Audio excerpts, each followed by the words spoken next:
నమస్కారం అందరికీ సంక్రాంతి శుభాకాంక్షలు. మనకి సంక్రాంతికి ముందర భోగి, సంక్రాంతి, కనుమ, ముక్కనుమ ఈ 4 రోజులు చాలా పెద్ద పండుగ.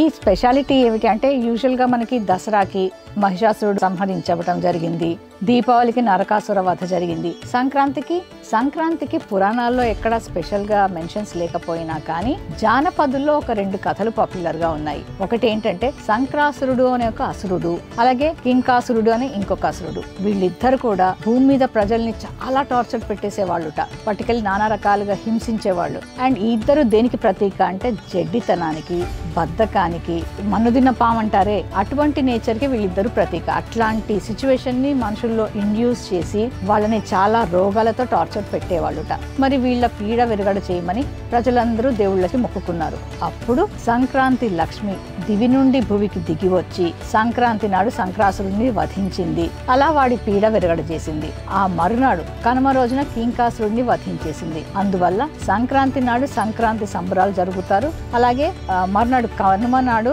కింకాసుర వధ జరిగింది అని దీన్ని కింక్రాంత్ అంటారు, కిరాంకాంత్ అని కూడా పిలుస్తూ ఉంటారు. ఇది జానపదుల్లో గుజరాత్, రాజస్థాన్ ఈ ప్రాంతాల్లో ప్రాచుర్యంలో ఉన్నటువంటి కథ. మరి సంక్రాంతి స్పెషల్లో మనకి ఏంటంటే గాలిపటాలు, పతంగులు. ఇవి ఎక్కడి నుంచి వచ్చాయి? పురాణాల్లో అసలు మెన్షన్స్ ఉన్నాయా? ఈ గాలిపటాలు ఎగరేయటం అనే కల్చర్ ఎప్పటి నుంచి పాపులర్ అయింది? దీనికి కొంచెం హిస్టారికల్ గా చూసుకున్నట్లయితే ముఘల్ పీరియడ్ నుంచి బాగా పాపులర్ అయింది. అది వరకు గాలిపటాలు ఉన్నాయా మన దగ్గర? ఎవరైనా ఎగరేసారా అంటే రామాయణ కాలానికి వెళ్ళాలి. మనకి పురాణాలలో పుష్పక విమానాల గురించి మెన్షన్స్ ఉన్నాయి. పుష్పక విమానం ఎలా తయారు చేస్తారు, ఎలా ఎగిరింది, ఎవరి దగ్గర ఉండింది, ఎవరు కనుక్కున్నారు, ఆ విశేషాలు ఉన్నాయి. కానీ గాలిపటాల గురించి, పతంగుల గురించి ఏ మెన్షన్స్ నాకైతే కనిపించలేదు రీసెర్చ్ లో. మేబీ ఇది ఒక ఏరియా, దీని మీద రీసెర్చర్స్ ఎవరైనా దృష్టి పెట్టేసి మేబీ ఉండొచ్చు గాలిపటాలు, బట్ వారికి పేర్లు వేరుగా ఉండొచ్చు, మనకు తెలియకపోవచ్చు. సరే, రీసెర్చ్ కి ఇది ఒక పెద్ద అవకాశం. బట్ లిటరల్ గా మనకి లిటరేచర్ చూసుకున్నట్లయితే 13th centuryలో సంత్ నామదేవ్ తన కథల్లో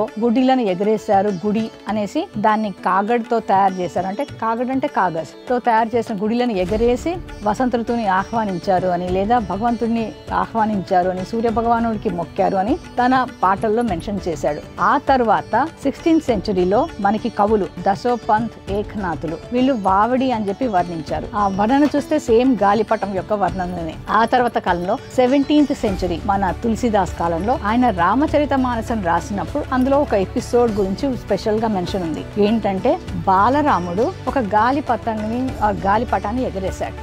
అది అలా ఎగిరి పైన ఇంద్రలోకానికి వెళ్లి అక్కడ ఉన్న పారిజాతం చెట్టుకి చిక్కుకుందట. అయ్యో, నేను గాలిపటం ఎగరేశాను ఇంకా రాదే అని బాలరాముడు చిన్నబుచ్చుకున్నట్ట. అప్పుడు బాల హనుమాన్ వెళ్లి రాముల వారు ఎగరేసిన గాలిపటాన్ని ఆ ఇంద్రలోకం నుంచి నందనవనంలో పారిజాతం చెట్టుకు చిక్కుకుంది కదా, దాన్ని తీసుకువచ్చి మళ్ళీ భూలోకంలో రాముల వారికి అప్పగించారని ఒక కథ. ఇది తులసిదాస్ రామాయణంలో చక్కటి పాట కూడా పాడుతూ ఉంటారు. సో ఈ రకంగా రాముల వారి కాలంలో గాలిపటం ఉంది అని 17th centuryలో తులసిదాస్ రామాయణంలో మనకి మెన్షన్ ఉంది. మన వాల్మీకి రాసిన రామాయణంలో, మహాభారతంలో ఎక్కడా ఇటువంటి మెన్షన్ లేదు. ఇది కేవలం తులసిదాస్ రచించిన రామచరితమానసంలోనే ఉంది. ఈ మధ్యకాలంలో హనుమాన్ సీరియల్ తీశారు కదా ఒకటి, ఆ సీరియల్లో ఈ యొక్క ఎపిసోడ్ ని కూడా వాడుకున్నారు. ఇంతకీ గాలిపటాలు మన ఇన్వెన్షనా, వేరే విదేశాల నుంచి మనకి వచ్చిందా అంటే దీనికి సంబంధించి హిస్టారికల్ గా తవ్వి తీసినట్లయితే 3000 BC అంటే క్రీస్తుకి 3000 సంవత్సరాల క్రిందట, మనకి క్రీస్తు పూర్వం 3000 సంవత్సరాల క్రిందట 14th century BC ఆ ప్రాంతంలో గాలిపటాల గురించి గ్రీక్ లిటరేచర్ లో మెన్షన్స్ ఉన్నాయి. అక్కడి నుంచి చైనాకి, మంగోలియాకి, యూరోప్ కి చేరింది అని అంటారు. బట్ చైనాలో ప్రస్తుతం కాగితంతో చేసే ఏదైతే గాలిపటం ఉందో అది కనుక్కున్నది మాత్రం చైనీయులే అని మనకి తెలుస్తోంది. అది కూడా 169 BC ప్రాంతంలో హాన్ డైనాసిటీ ప్రాంతంలో హ్యూన్ సాంగ్ అనే ఒక మహారాజు లియూ ప్యాంగ్ అనే సీనాని అదరగొట్టడానికి ఇట్లాంటి పెద్ద గాలిపటాన్ని ఎగరేసేట. అది చూసి వాళ్ళు అవతల సేన దడుచుకొని ఇదేదో దేవుడి మహిమ ఈతని రాజు మీద ఉంది, అతని మీద మనం ఆక్రమణ చేయకూడదు అనేసి దడుచుకొని పారిపోయారట. ఇలా సేనని అదరగొట్టడానికి, బెదరగొట్టడానికి వాడారు ఆ కాలంలో. ఆ తర్వాత కాలంలో ఏంటంటే డిస్టెన్స్ కొలవటానికి ఉపయోగించారట. లైక్ ఇది కూడా చైనీయుల కాలంలోనే.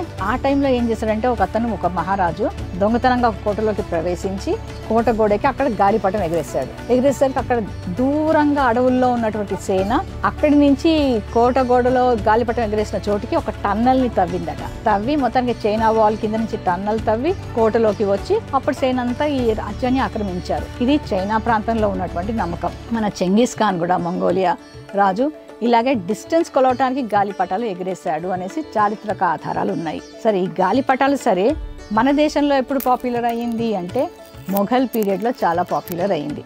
అంటే 1526 to 1857 మన రివోల్ట్ వరకు అనమాట. బాబర్, అక్బర్, షాజహాన్, జహాంగీర్ వీళ్ళందరూ కూడా పెద్ద ఎత్తున గాలిపటాలు ఎగరేయటాన్ని ప్రోత్సహించేవాళ్ళు. అది కాక కాంపిటీషన్స్ కూడా జరిగేవి. మనకి మినియేచర్ పెయింటింగ్స్ లో ఏంటంటే లేడీస్ అండ్ జెంట్స్ ఇద్దరు కూడా గాలిపటాలు ఎగరేసేవాళ్ళు అనేసి మనకి పెయింటింగ్స్ ద్వారా తెలుస్తుంది. సరే, మరి తర్వాత కాలం అంటే మొఘల్ టైంలో కూడా లేడీస్ ఎగరేశారు. తర్వాత మరి ఎక్కడ బ్రేక్ వచ్చిందో తెలియదు కానీ, అంటే మేబీ వాళ్ళు సపరేట్ గా ఎగరేసే వాళ్ళేమో, బట్ కలిసి ఎగరేసినట్టు మినియేచర్ పెయింటింగ్స్ లో తెలుస్తుంది. But there were competitions throughout the state. Competitions జరిగేవి పెద్ద ఎత్తున, గెలిచిన వాళ్ళకి ప్రైజులు ఉండేవి. ఇవన్నీ కూడా చాలా పెద్ద ఎత్తున అప్పట్లో జరిగేవి. అండ్ ఇది ఒక రాయల్ స్పోర్ట్. అంటే మహారాజులు, రాజులు వాళ్ళు ఎంటర్టైన్మెంట్ కోసం గాలిపటాలు ఎగరేసేవాళ్ళు అనేసి మనకు తెలుస్తోంది. ఇన్ఫాక్ట్ జహాంగీర్ కి సమ్ ప్రాబ్లం వల్ల ఆయనకి దేశ బహిష్కరణ శిక్ష విధించబడింది. సో అలహాబాద్ లో 3 ఏళ్ళు ఉండి 3 ఏళ్ల తర్వాత ఓల్డ్ ఢిల్లీ వాపస్ వచ్చాట. అతన్ని స్వాగతించడానికి ప్రజలందరూ కూడా రకరకాల రంగురంగుల గాలిపటాలు ఎగరేశారు అని మనకి చరిత్ర చెబుతోంది. ఇన్ఫాక్ట్ వాళ్ళ అమ్మగారు అయితే పువ్వులతో చేసినటువంటి ఒక చాదర్ని దర్గాలో సమర్పించిందంట. దీన్ని ఇప్పటికీ కూడా ఫూల్ వాలోం కి సేర్ అని పాపులర్ గా ఉంది. మనకి ఎప్పుడు పోయినా దర్గాల్లో పెద్ద పూలతోటి అల్లిన ఉంటుంది కదా చాదర్. అది విదేశాల నుంచి మన వాళ్ళు ఏమైనా తిరిగి వచ్చినా, దర్గాలో ఎవరైనా మొక్కుకున్నా ఈ చాదర్ని చెడాయించడం, సమర్పించడం అనే ఆచారం ఇప్పటికీ మనం చూస్తూనే ఉన్నాం. కానీ మెయిన్ గాలిపటాలు అనగానే గుర్తొచ్చేది లక్నో, గుజరాత్, అక్కడ జరిగే ఇంటర్నేషనల్ ఫెస్టివల్. దీనికి సంబంధించి ఒక కథ మరి నెక్స్ట్ ఎపిసోడ్లో నేను వివరిస్తానే. నమస్కారం.